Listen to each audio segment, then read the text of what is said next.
Friends and family. They're part of the problem, but they're also part of the solution too.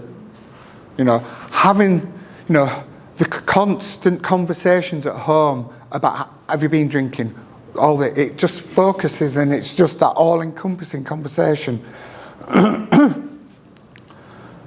Clearly what the friends and family have been doing haven't been helping either, because you're still in this situation. Yeah? This is about the community.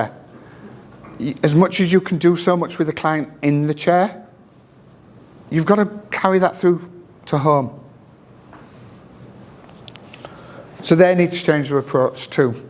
But what some people tend to do is back away, just disappear. They don't say, do you know what, I can't do this anymore. You're causing problems in my relationship. They just disappear. So then the client is, oh, well, if they don't care, I don't care. Back onto that roundabout. Yeah. Initially, it's the third party person, you know, the wife, the mother, the girlfriend that gets in touch with me. So I'll kind of explain the process to them. They have more faith if it comes from me. You know, actually, yeah, this is how it's going to be. I bring them into the process.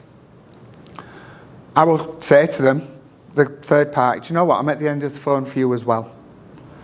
Obviously bearing in mind confidentiality and that kind of thing as well.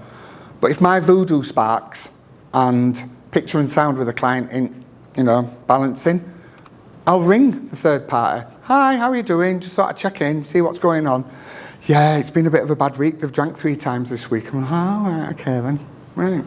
So when I'm with a client next, I will use that and say, look, so the things that originally triggered my voodoo, I will say to them, do you know what? You kind of tripped yourself up a couple of times there. You know, your story didn't follow through. So again, it's accountability. It's challenging them. And they're like, oh, yeah, I can't get it. Because we think we can bluff everyone. You know, we can have a drink and no one notices. You can't smell alcohol. Yeah. So that's my voodoo. But it's about being open and honest with each other. Like I said, getting them on board. Come on, let's go for a walk. Yeah? I'm going to go and clean the garage. Or something. It's out of character. But what that actually shows the third party is they're trying. You know, you're not even trying. How many times have you probably heard that? You're not even trying to sort this out. Whereas if this kind of, do you know what, I've had a really shit day and I just want to, you know, that thought of going and getting a bottle of wine is there. Let's go and do something. It shows how that they're trying and actually how often they're struggling. So again, it's getting them on board. The great debate about money restriction. Well, just cut them off. Just give them an allowance. Give them pocket money. You're treating them like children. Yeah? You wouldn't want to be like that. How would you feel if someone said, you know, there you go, there's $10 today for your lunch. Problems, back onto the roundabout. If I couldn't get it, so if I didn't have money and I couldn't get hold of the dealer, I was fine. There was no temptation there. So it's not about, you know, letting them keep the full salary. It might be just, do you know what?